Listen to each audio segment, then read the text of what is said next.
Really, thank you. So welcome to Darla as our guest presenter this week, and I'm very excited to hear what you have for us today. Well, with a lot of consideration, well, one, I actually teach a master class as well here in the vault. So I want to start with stating that that's why that we're all here connected and collaborating with one another, because it was me at one point just out there floating around and trying to figure it out.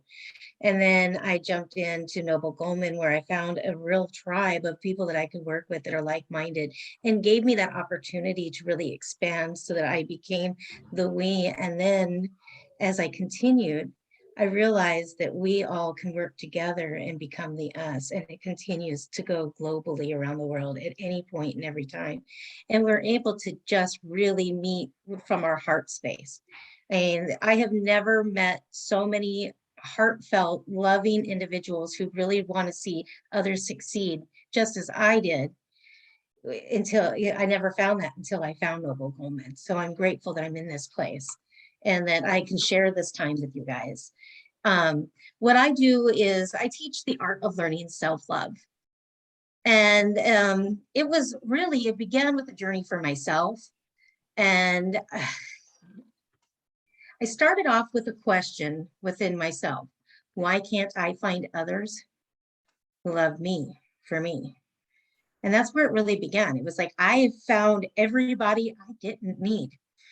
Everyone that taught me a valuable lesson over and over again. And I found myself and I felt at one point, this gloom and doom that sat over the top of me. It was like a huge neon sign that sat over the top of my head saying, choose her because she's going to love you, but you can do whatever the heck you want. And she isn't going to do anything about it. And I really felt that way. I really, truly felt so broken. But the problem was, and what happened when I asked myself that question was, why can't I find somebody who really loves me for me? Was love begins within, not from without. And I was like, the heck does that even mean? That's the sound this is what I'm hearing my own voice in my head telling me. Love begins within, not from without. Well, obviously I'm without. So how do I have love? And that was where I was. That's how broken I was. It was like, I didn't even comprehend what my own mind was telling me.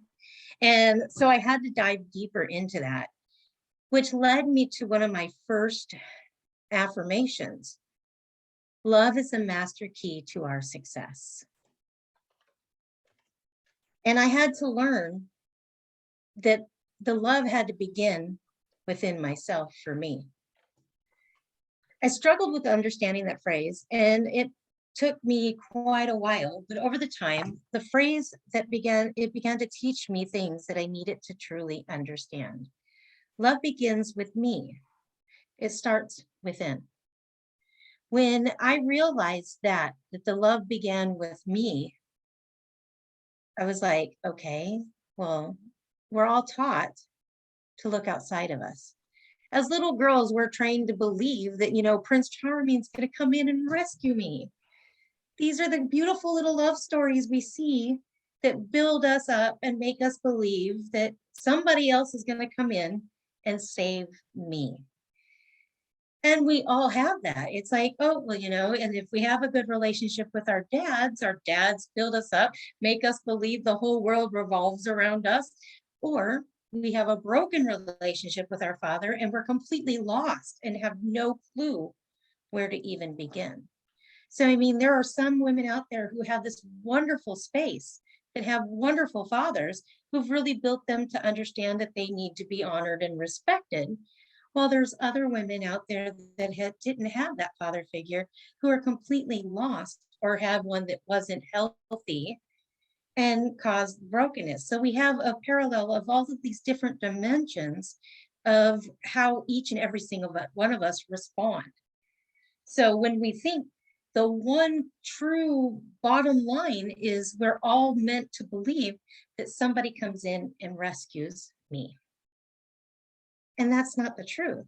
The only one who can rescue us is ourselves. And until we come into that, we're never going to understand how it works outside of us. So I had to come into a space where I had been through sexual abuse as a young child. I had dealt with verbal and emotional and physical abuse throughout my life. I had a lot of broken relationships early because I didn't respect my own body, and I had other people who violated me before. So I was just like, if I could just give myself away, and that was easier. And so it really created a lot of damage to me. So I couldn't respect myself. When I looked in the mirror, I couldn't love me because of my circumstance, because of my situation. And I didn't even realize half of the damage I was doing to myself, just because it was the pattern I'd already learned.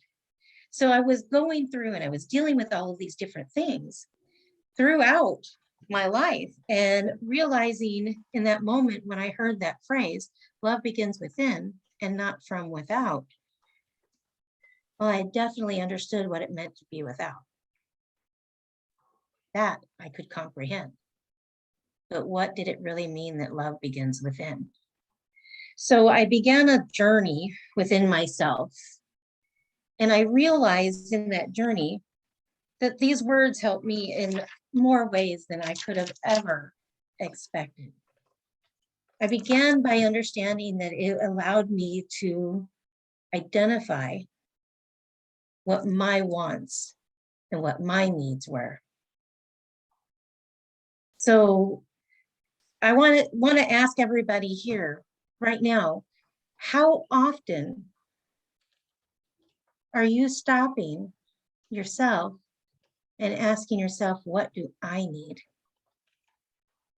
We're always really busy and quick to make sure everyone else is taken care of, because that's another trained behavior. We're trained to make sure everyone else is okay, but it's never even considered, am I okay? Am I being met? Do I feel content today? And so I had to begin this journey. I had to begin diving deeper into identifying. How could I ever expect someone else to love me if I didn't know how to love myself? If I can't articulate what it is that I need, there's no way for somebody else. I can't climb in my head and figure it out. I have to actually be able to say, hey, you know what, I really need this. And if they're not able to reciprocate, then maybe that's not your person. And it's hard because sometimes we'll be in a relationship and we'll think, oh, okay, I'm already in here, I'm doing this, we can learn this together. But sometimes they're not along for the ride with us. Sometimes they're really just the lesson. And it's that space that we can begin learning what it is that we need.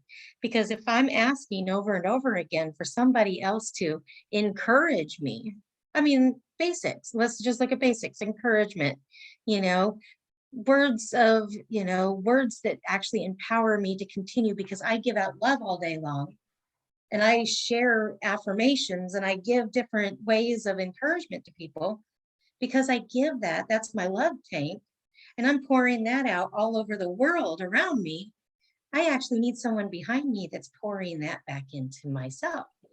But I couldn't explain that years ago.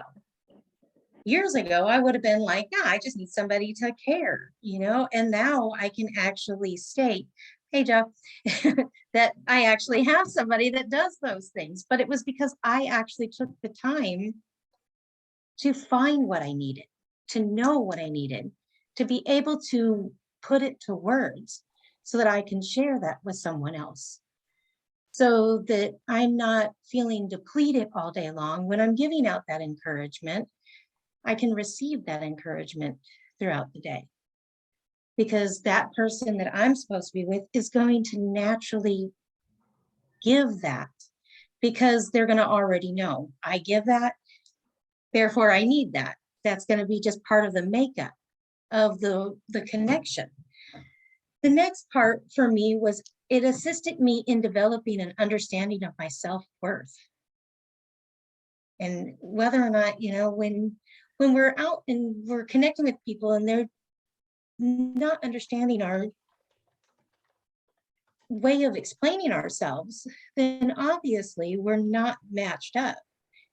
You're not equal in that playing field. So that's not your space. But if you find somebody else that is able to identify with you what it is that you're wanting and what you're needing, and are able to speak into that space of worth of who you are, what it does for them as well, but not only for yourself, but for them. It allowed me to then gave me the tools to begin building a blueprint to what I really wanted in a relationship. So when I began learning self-love, it was truly understanding me, how I worked, what it was about myself that allowed me to feel joy, to feel happiness, to feel heard, to feel needed, to just in all aspects of connectivity with another. It allowed me to develop that. I began building more self-confidence through affirmations and realizing, like the first one that I started with, love is the master key to my success. When I began with all the affirmations, what I was actually doing was empowering myself daily to believe in me and not look to someone else to hold that. Because when I found myself whole and complete, then somebody else who had done the work and was whole and complete could meet me where I was. We orbit together. We don't become one. We're a team. When one is low, the other is high. When things are good, and there's always a balance. But I could not understand that before working on learning to love myself. Does anyone have any questions? I am just resonating so much with what you're saying, Darla, and from our conversations that we've had, it's just the way that you actually speak about this is so empowering. And it's so true how we grow up with all these romantic ideas of what is supposed to happen in a relationship, and it's just not helpful at all. Because as you say, we do have to love ourselves first. There's no point looking outside for this. And we never get to learn that exploration and dive into ourselves and realize our own self-worth and our own love language to know how to let others love us in the way that is empowering for both of us, or for all of us, really. It's not just even romantic relationships. It's just about even friendship and understanding each other to the point where you can accept each other as you are and love people just as they are. I think it's a very important conversation to be having with to create better relationships within ourselves, so that without ourselves, we're not without ourselves, and we can show up more fully for others as well. Exactly. Linda. Thanks, Darla. Yeah, that was really cool. And like with V, I absolutely resonated to that as well. And part of the reason why I don't have a partner at the moment, this is the longest time I've spent on my own. It's been 2 years now. And prior to that, I was on my own, but I was still living with my partner. So taking this time out and not jump. Previously, I used to jump from one relationship to another. So one would end, and within a day or within that few days, I would be into another relationship, and everything would revolve around them, not me. because that was the way that I grew up. It's about doing everything for everybody else. You don't think of yourself, because who are you really, you know? But that was the era that I grew up in. And I don't necessarily blame my parents for that, because they grew up with that as well. So I'm quite excited and humbled by the fact that we are now living in a world where we are choosing to look after ourselves first, and knowing that that is the way to step forward. So I've written down already a page of notes from the things that you talked about, and these will be going up on my wall. Self-respect, self-worth, self-love, self-confidence, my love language, and also the fact of orbiting around each other. When you do find that someone special, that you're orbiting around each other rather than becoming one. That whole becoming one thing just used to drive me absolutely crazy. And when I got married, that was part of the vows. You are now one. Oh my God, that scared the hell out of me right there and then, but by then, half an hour, or not even that, quarter of an hour, 20 minutes before my wedding, I said to my dad, I don't want to do this. And he said, well, everyone's here now. It's like, and then we were together for 10 years, but we were married for 6 years. And it took me that long to get out of it, to get out of that relationship. And that was more about appeasing my parents, or my father in particular. So, but he's gone now. and it is about me now. It is about me. And that's what I do in my teachings with my business as well, is what are you doing for yourself? Exactly. And, start out with a week, take 10 minutes in a week for yourself, and then take 15 minutes in a week, and then take half an hour in a week, and then take an hour, and then an hour a day, every week, every day. But it's still a choice. Mm-hmm. It truly is. It does begin with a decision, a decision for yourself, making a decision to actually explore what it is that you need. And that's coming back to identifying. If you were asked right now, if you could identify what you need in a relationship, would you be able to actually speak out everything that you need in a relationship? And this is for everybody. Anybody can answer on that. This is the tricky bit for me as well, because, and when you're talking about the affirmations on how to create self-confidence, is that kind of clicked for me, because I'm looking for something I've never experienced. And I know Carly had to leave, but we've had conversations about she's not sure how to manifest being wealthy because she's never been wealthy. So it's the incorporating your creativity and your imagination to go, well, if I knew what it was, this is what it would look like. And I think the power of affirmations would help with that a lot. And just sitting with creating something that you've never had before. What does it look like? What does it feel like? And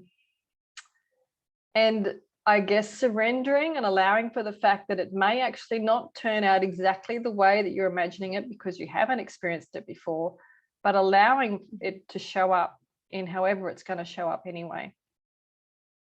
Well, what I want to speak into on that, what I had to identify was not actually sitting down and writing out it. Yes, I wrote out details, yes, of what I would like to experience so that I could begin building that idea. But what I've really sat down and developed was the characteristics, because the storyline can change. Mm-hmm. The flow of it can change. Nice. The way how you interact and where you begin or where it happens can be anywhere at any point, and being open to that. But what I needed to figure out was, what did I need in that partner? I needed somebody who was secure in themselves, with or without me.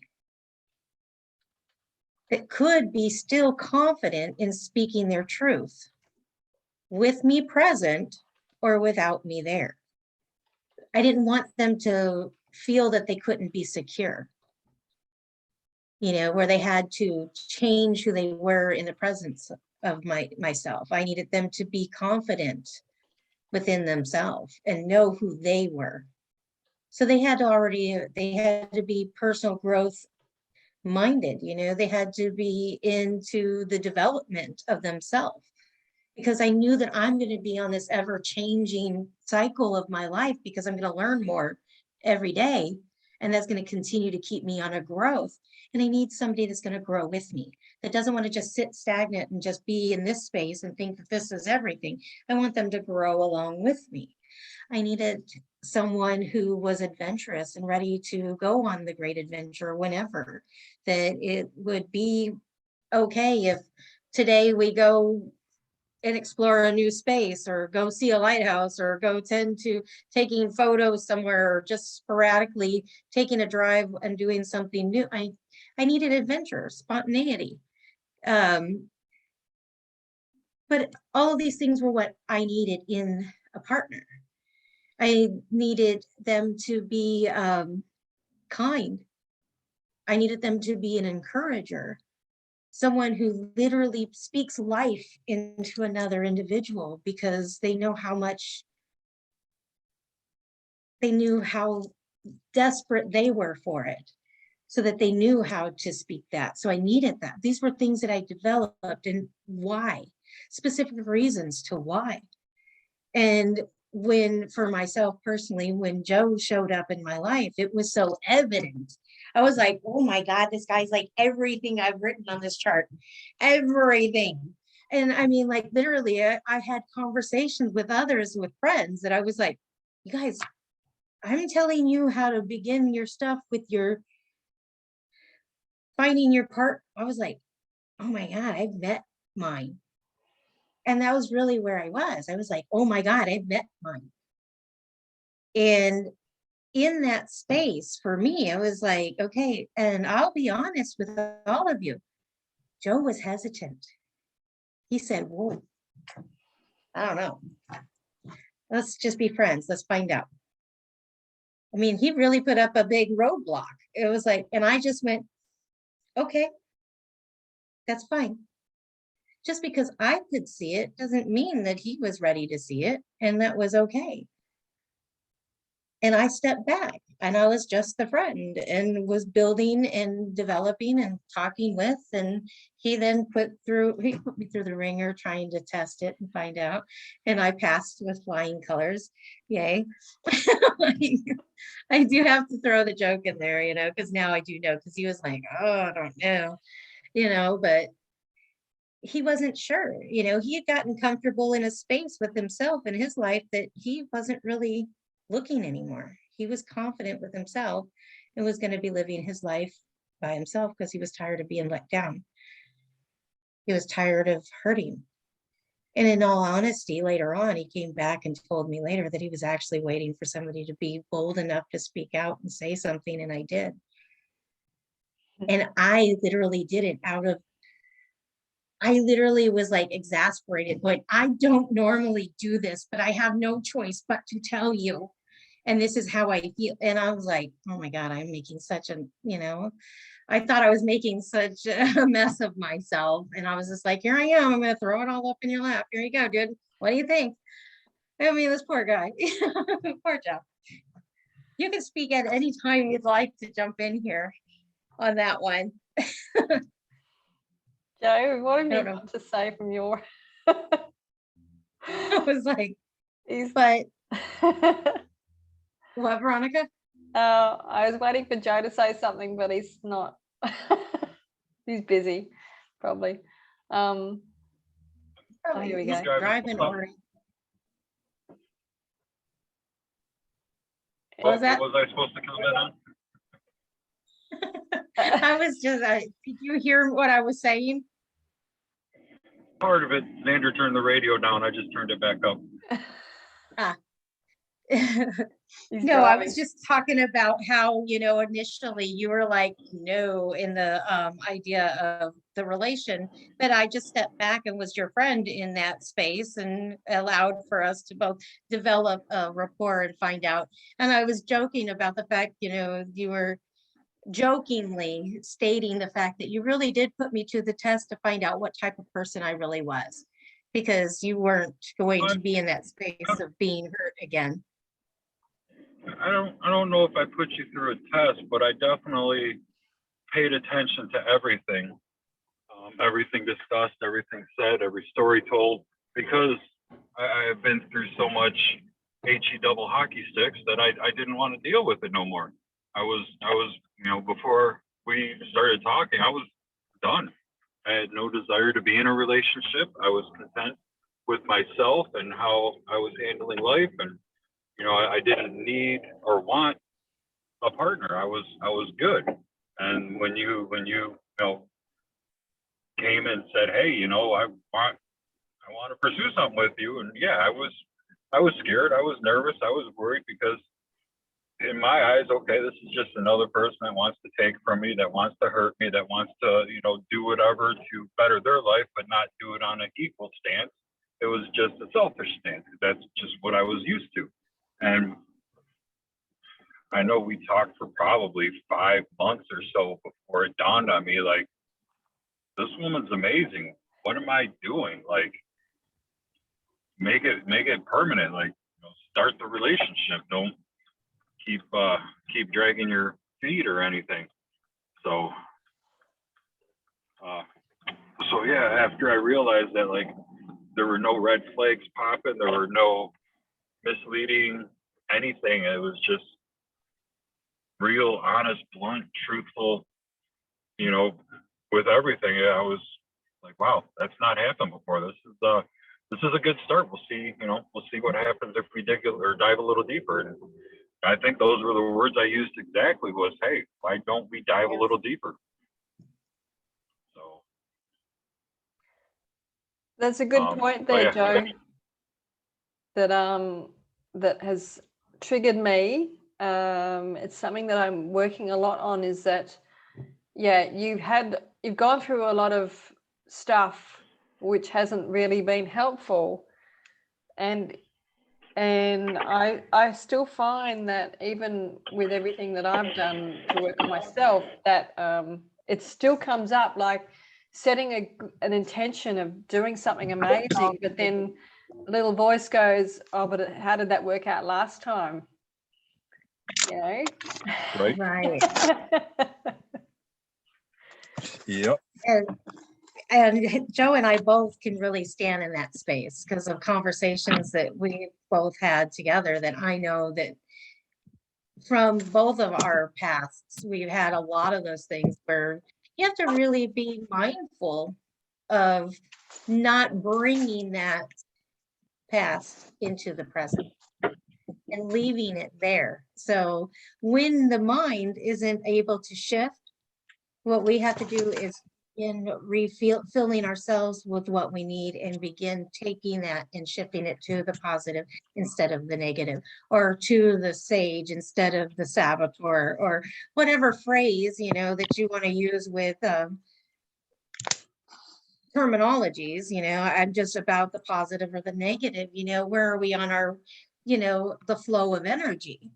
We can shift into that low vibration at any point, or we can move into the high vibration because we're energy. And as because we have that, we can literally change the dynamic of our own chemistry at any given time. But we have to learn that first. It doesn't just naturally come and go, okay, I'm going to do this today. It's what tools can I use to repeat to myself through repetition to begin building that life that we want. And it's almost a conscious effort. Oh, hello.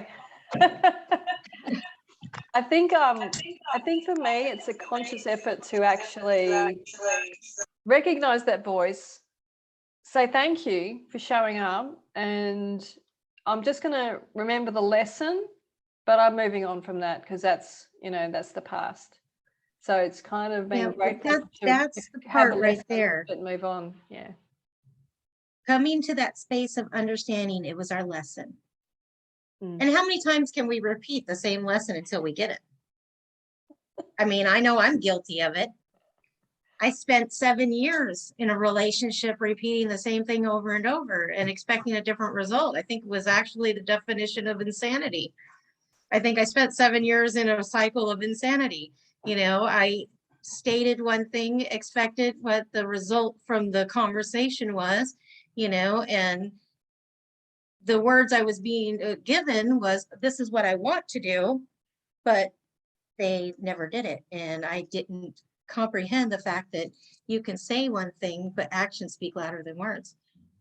And until I finally got that lesson and figured it out, I was doomed to repeat it until I figured that space and got that in my head and actually finally went, oh, no matter how many times that person spoke those words to me, they never intentionally fully understood themselves well enough to actually deliver on those words. And it wasn't their, you know, it was not their intent that they loved me as much as they possibly could. But was it what I needed? It wasn't, or I wouldn't have been coming to the same question over and over. Why can't you do these things? Why isn't this happening? And it was me literally needing something that wasn't being met. And it was because I wasn't where I was supposed to be. And that was just part of the cycle, you know, until I could learn what it was that I needed to learn out of that. And we can go through harsh environments and really hurt deeply. And the other part of learning to love ourselves is actually accepting some of those things and moving through them and healing us first, so that we're not literally bleeding on the next relationship. You know, because we can bleed out wherever, you know, our heart's wounded, and what are we going to do with that wounded space? It's going to turn around and, you know, it's like the symbol of the rose, you know, until you actually deal with it, the thorns are going to prick, and they're going to prick somebody else until you work on yourself. So I'm one of these two pictures are truly representations of my life. I've come from this broken space and literally done the work for this, to replace and restore my own world. It wasn't somebody else's job to come in and do that for me. It was mine. And it was a really hard road. The learning to love ourselves is probably the hardest thing anybody can actually come into. And most won't, because it's too much of reflection, looking at yourself and actually finding out that the majority of things that have happened is because you didn't respect yourself. It's much And easier to blame that- other people. It is easier to shift, but you come to true healing when you can finally look at yourself and say, well, yeah, if I had done this instead of that, I could have prevented so much. Because I didn't set a boundary. I allowed domestic violence. Because I didn't stand up and speak out, I allowed more to happen. Because I didn't know how to defend myself properly. I didn't know how to even ask. Because of fear. Because I was paralyzed at one point in fear, that I allowed things to continue until it broke me down to a space where I couldn't do it anymore. And I had to climb up out of it. And I will tell you, from sexual, emotional, verbal, physical, financial, it doesn't matter what type of abuse is out there. I can tell you on the wheel, I've experienced almost every single one of these things. And most people haven't. Most people will go through and label probably 10 out of every single one of these. And I can honestly tell you at some point in my life, I've had every single one of these situations. And what this is the power and control wheel from privilege, economic abuse, coercion and threats, intimidation, emotional abuse, isolation, minimizing, denying, and blaming, having children used, all of those different types of power tools that others will use against you to keep you suppressed. I've been through all of them. I can honestly tell you that I can mark off almost every part of my body on the chart of where I've endured abuse from head to toe. And I'm not saying that to get that feeling of, oh my gosh, the sorrow. I'm saying that because I want you to know that no matter where you're at in that chart, there's hope. No matter where you're at or where you've been, you can overcome it. But it takes you making a decision and doing the work. The next part for me really came down to it. It helped me to develop a path to creating a life, my life, with purpose. It allowed me to see that no matter how much I went through, no matter how hard it was, that it allowed me to literally illuminate a path for others because I had done the work within. And it gave me a sense of confidence to step out because I had overcome. And it was a victory. I was no longer a conqueror. I was no longer the warrior.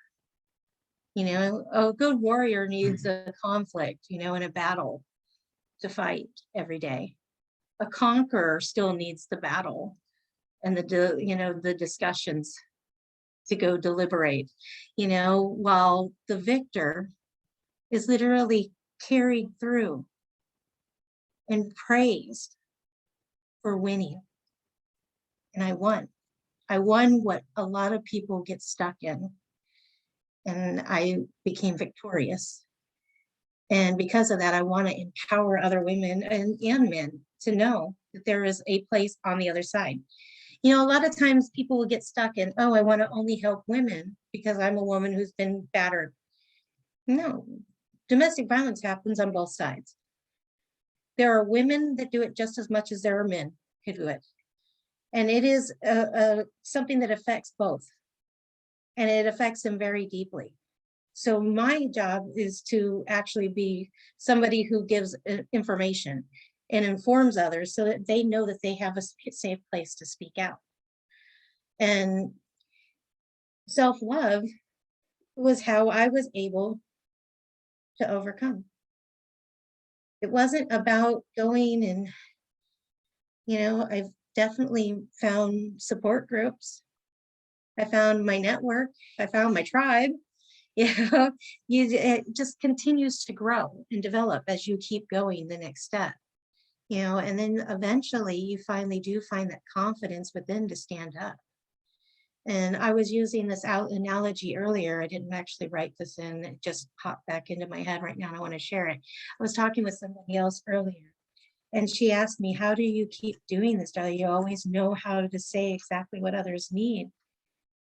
And I said, you know, honestly, it was, for me, I felt at my broken space at the bottom, I felt like I finally burned up into that heap of ashes. But the fuel and the fire of it all bursted and allowed me to rise up and actually ignite in such a powerful way that I illuminate the path for others so that they can see the way.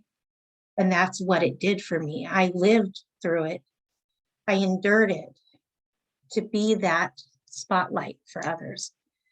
It's not about me at all. At all. None of it. It's about how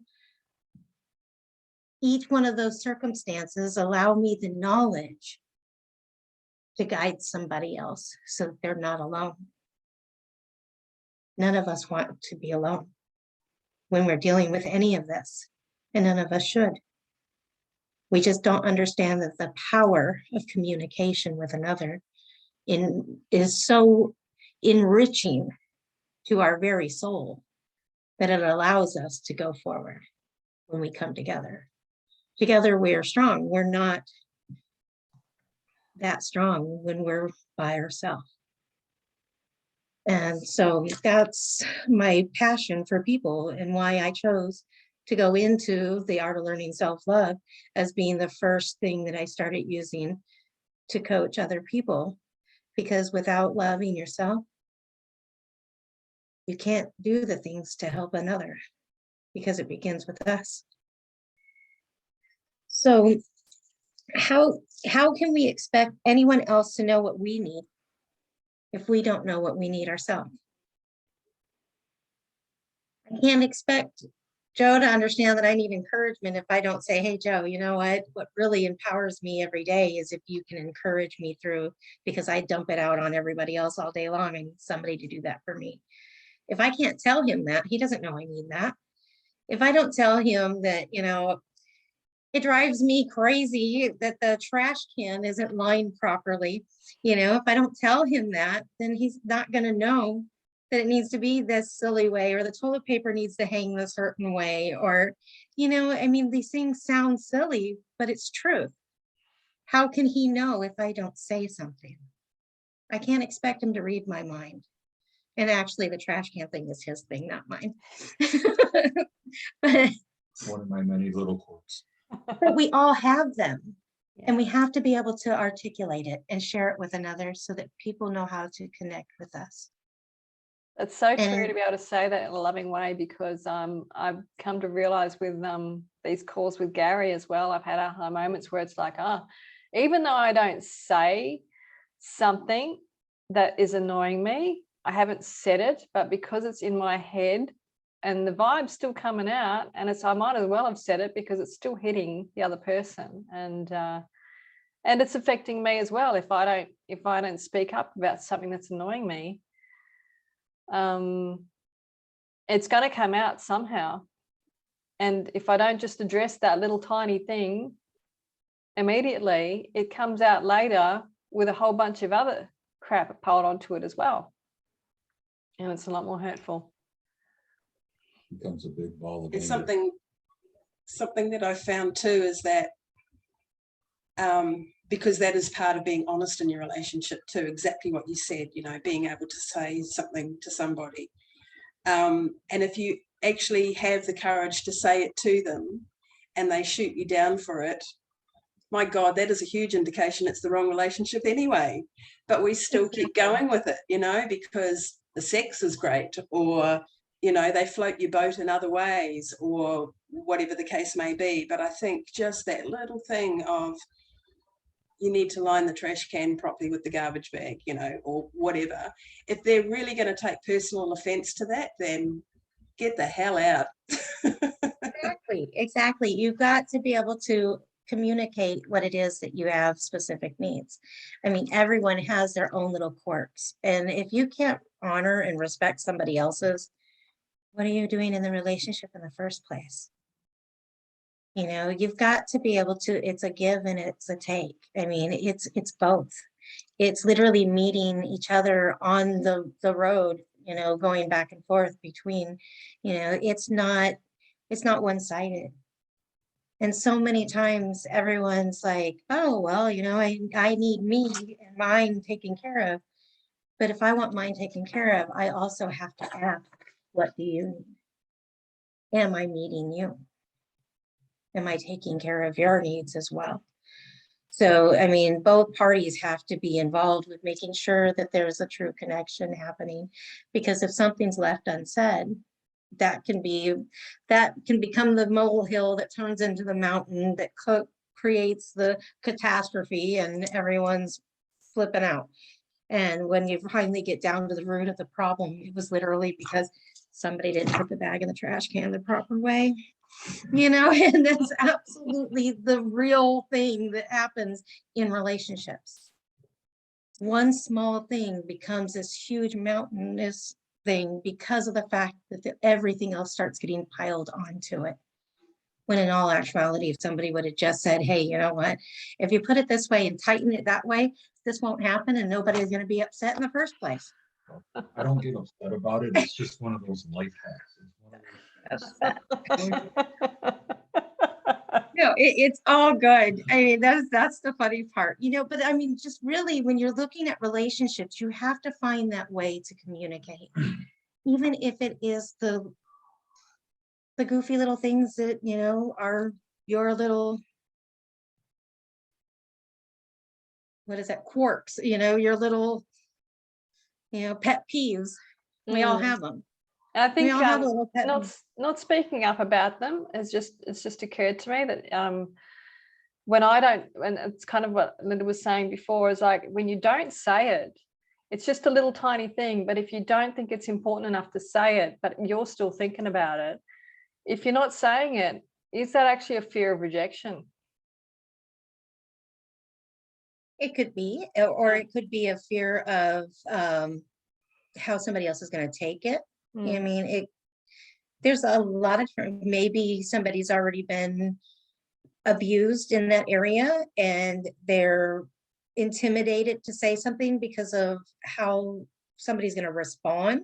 I mean, for myself personally, one of the things I have to really key things on me that I have to look at, because I've been through so much abuse, I cannot hold back something that I want to say because of fear. And I'm going to go ahead and use this because this is really a powerful moment in my life recently. One night, I was suppressing my own laugh. And I didn't know why I was doing it, but I had been doing it for a long time. I've always covered my face. I've always made some, and I didn't know why I was doing it. I had blocked it, is what I had done, because of something that had happened, and it was from an abusive time. And I didn't realize I was really even doing it until I was asked, why do you keep trying to force yourself not to laugh? And I really put some thought behind it. And a little bit later, it literally came up and I said, which was probably the most crushing thing this man has ever heard, because of the reaction he had, was because I've had my face smashed for laughing. And the gasp that came out of him when I said it, it was just like, it was no big deal. I just turned and was like, I've been beaten for that. She like popped up 2 hours later. My mom had totally forgot about it. But I and just she said, dropped it. What? Then I go to like, what type of person would honestly stop somebody from laughing? and Like, because laughing is one of the greatest things in the world that we can do to lift our spirits. And here you are being abused because you laugh. I laughed.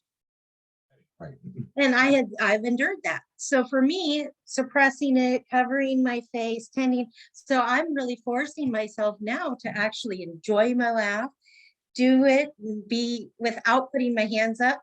I still fight myself with that. I have to put my hands down and like force it, because I need to be that liberated. I need to have that freedom. And I'm working through that. But if he hadn't asked, I would have continued keeping a suppressed memory, and I would have continued hiding and not being able to fully enjoy and be full of happiness. Had he not asked, I wouldn't have known. And I mean, so it's really a great opportunity to share with others that sometimes our hesitations come from what we've been through. And what we know has happened, we will tend to pull back because we don't want to experience that again. And I think the psychological side of it too, I know for me and Mike, because I was in that same abusive relationship, the physical side of it I could deal with, because I could see the bruise, or I could feel the bruise, or the bump on my head, or the almost broken foot that if it had broken would have healed a lot better than what it did. All of that sort of stuff. But the psychological, occasionally I still think about those bruises or whatever, because that particular part of me, like my foot, plays up sometimes and makes it difficult when I want to go walking, or, just got into playing sport again. So, but the psychological side of it is what actually stays with you. So what I taught myself was to actually think back to that, because it's psychological. So I need to work through it in my mind, is to think back to that particular thing and look at what good actually came out of that. So how it actually helped me become stronger without becoming hard. And I went through quite a long period of time where I was just hard and unsympathetic to other people, and because nobody had ever been through anything more than I had, you know, and where I did go through a stage of blaming people all the time, because that was the easiest thing to do. Nothing's ever my fault. How can it ever be my fault? You know, I didn't ask for that. But now being able to look back on it, I don't live in the past anymore. I still share my story because that's part of my business. I want to inspire people to share their story and to realize just how far they've come from that person that they were back then, and that those situations actually help them move forward. And they are who they are now, right here, right now, and they're living their life based on that stuff, because their life would be quite different if that stuff hadn't happened. So we still need to celebrate those things, because we're now that person that we possibly may not have recognized or become if we hadn't have gone through that. So we need to celebrate that part of it as well. I often say that. And then we lose the fear. Like realizing that the physical pains I've gone through, the becoming disabled, taking on that label and all that was, you know, it was one of the hardest times in my life. But at the same time, I've come to realize that if I didn't go through that, I would be in a much worse place than I am now. I would be in a relationship for my family, but not for happiness. And it just would have been a lot of horrible emotional traumas going on a daily basis that I wouldn't have wanted, but I would have took on to keep my family together, and that wasn't what was meant to happen. I think everything that we're going through, all the awareness that we're sharing, and all the healing that we're doing for ourselves is helping not just future generations, because they can become aware before, you know, it's not going to take them as long as it's taken us. But I think it also heals past generations, because we can forgive the people in our past. You know, my parents had, you know, they didn't even finish primary school in their own countries. English was not their first language. So communicating and dealing with emotions was just not a thing that happened in our life. But because of that, I've had to become aware of that, still working on that. But that's become my strength. And, you know, and I forgive them and I love them, even though they, you know, they did the best they could. So yeah, I think what we're doing is really powerful, these conversations that we can have. Yeah. And then ultimately, and we all have this void within us until we begin to work through the damages and bring ourselves to the healing.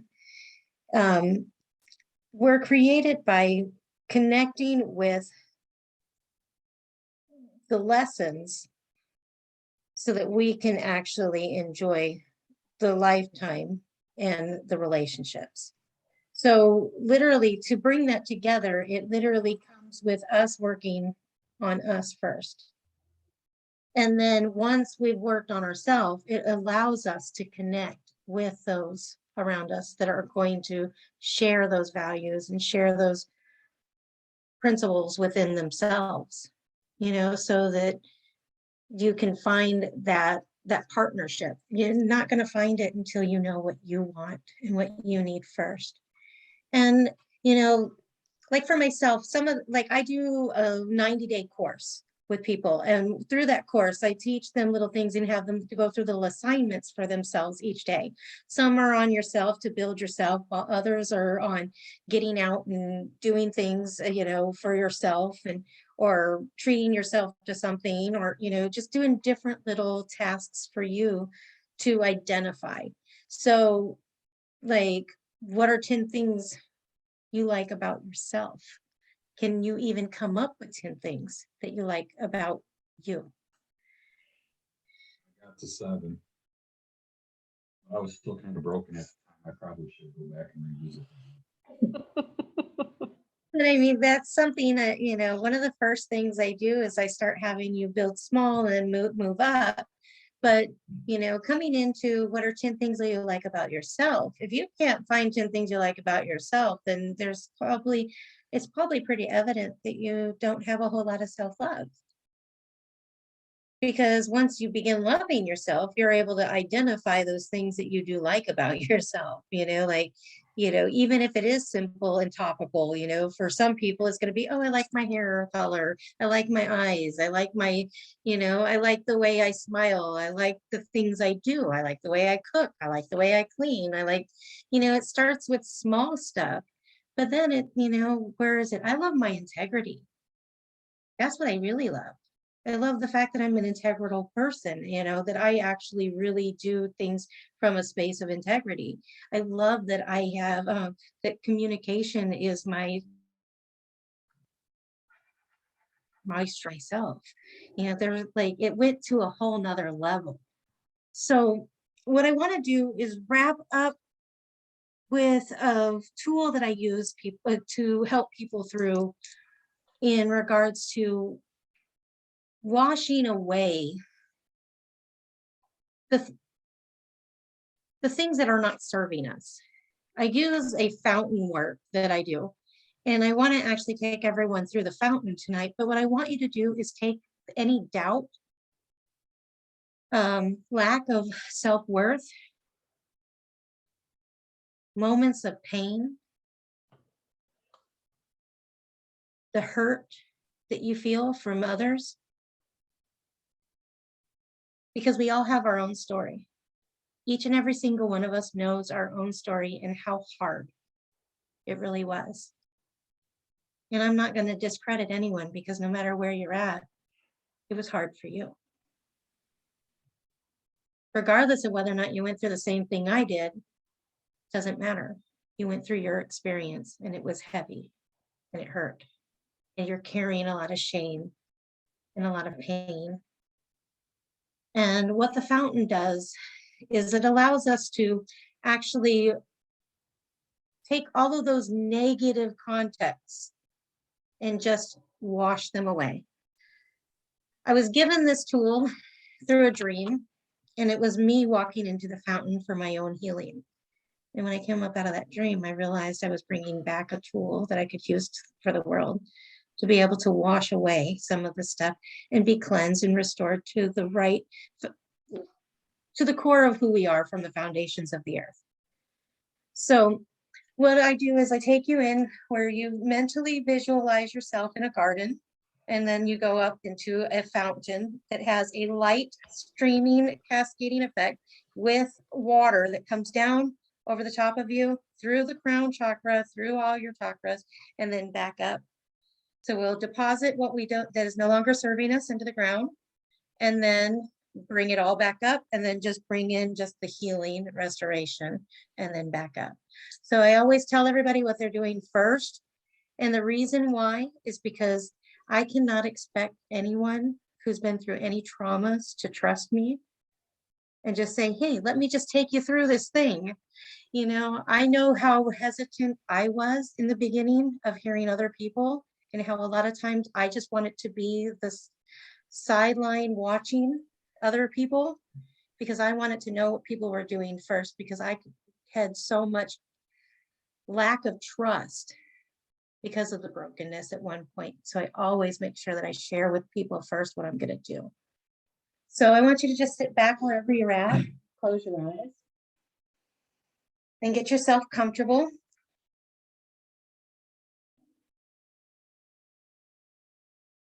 And when you're ready, I want you to go ahead, take in a couple deep breaths, in through your nose, out through your mouth, in through your nose, out through your mouth. And I want you to imagine yourself walking through the gates into a garden that is so lush and green and overgrown But in the middle, you see the fountain. And this massive fountain is flowing, and you can feel yourself being pulled and drawn in, because it's time to release those feelings of self-doubt, unworthiness, pain, traumas, hurt. So I want you to go ahead and walk up to that fountain mentally and in your mind, and imagine yourself stepping up, up, and into that fountain. And as those waters are circling around your feet and around your legs, I want you to walk forward and into that cascading light effect water that's coming down from the top of the fountain. And I want you to walk into that waterfall and allow that light, as it's coming down, down, down. As you're walking into it and coming over the top of your head, go ahead and open your crown. Allow that light to come in, down into your third eye, where that's in your mind, where you can see and illuminate all of these stories, everything that's been going on, the pain, the suffering, the hurt, the situations, all of that resentment, that anger, the hostility, the hesitations.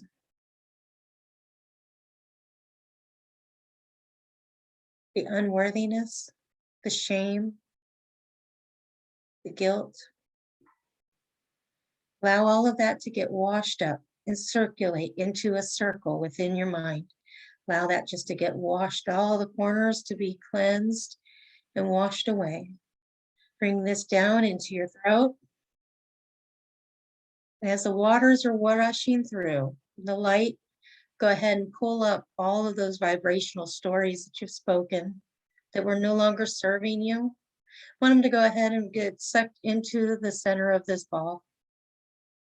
Down your arms, into your fingertips, back up and into your heart. And allow at this moment all of that space and all that pain and all that hurt that you've experienced. I want you to go ahead now and pull that up and allow it to soften as the water washes through your heart. Allow it to soften and bring it back to balance, removing all of the pain and all of that hurt that has been dormant, lying within. Bring that into the solar plex. Go ahead and take in another deep breath and exhale. And allow yourself to pull in the vibrational story here. Down into the sacral and into the root. Allow it to wash and cleanse and restore you to your truth, so that you can trust your intuition. Bring that down into your legs and into your calves and down into your feet, and take this light and wash it all the way down through into the ground, as far away from you as possible. And all of those things that are no longer serving you, that you encompassed in this ball of light, deposit it into the center of the earth and bring back just the light. Let it come back up into your feet, into your calves, into your thighs, into the root, into the sacral, into the solar plex, into the heart, into the throat, into the third eye, and back up into the heavenlies. Now go ahead and allow yourself to be restored to the foundations of the earth, the way that it was from the beginning of time, who you were truly intended to be, and allow this to come back in, because we're all made with a perfect blueprint of who we are and what we're supposed to be. So allow your truth to come through. Bring that into your crown, your third eye, and allow this to illuminate in your mind and restore those broken places that once were broken. Now let them be restored, healed, and repaired. Down into your throat so you can speak life into yourself more abundantly. Down your arms, into your fingertips, up into your chest, into your heart, to restore you, to rebuild you, to give you love everlasting. Into your solar plex, the sacral, and the root. Bring this back up through your spinal column, up into your brainstem, and allow the waters to just wash and cleanse and heal. Go ahead and bring that back up into the third eye, up back into the crown, and allow the light to go back. And when you're ready, go ahead and open your eyes. Be thankful today for your healing.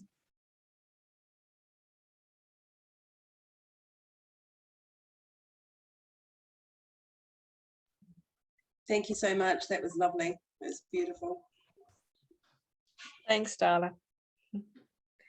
You're welcome.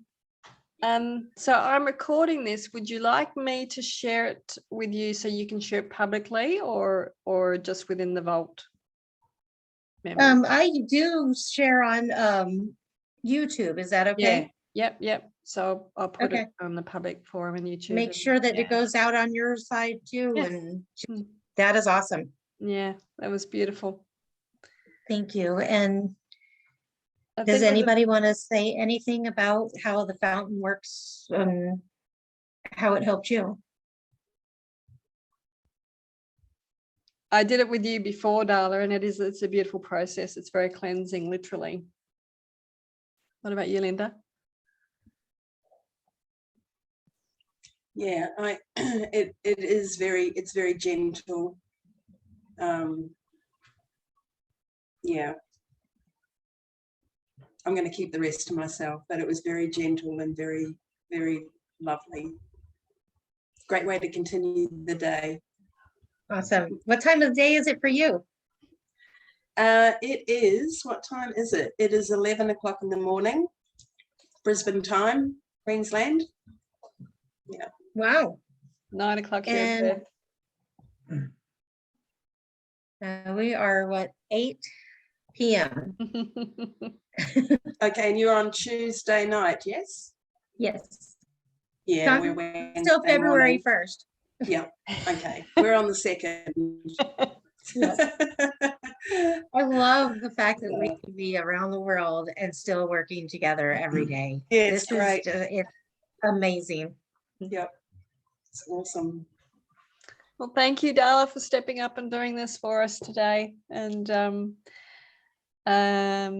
yeah, we'll be in touch. I want to find out more about your 90-day, when your next one's. Do you do it, run it, it starts on a particular day, or do you run it for each individual whenever they show up? How does that work? On the Art of Learning Self-Love, I run it individually with each person. I have people on different days, Oh, cool. and I just send a daily thing to each person, as well as getting together weekly for coaching sessions, because each person has their own individual needs and really has to build from where they're at. So, I mean, I work with people all over, and have several people right now going through, and would love to be able to assist anybody else. You know, if this is something that you're really interested in beginning, I'm definitely open. I have I would say I probably have about 5 slots available right now to take on 5 more clients if anybody's interested. Okay. But thank you. Thank you, Darla. Thanks, Joe. Thanks, Linda. And I will Right. send you, Yes. I'll send you my my web link. Yep. Cool. So that you have that as well. Yeah.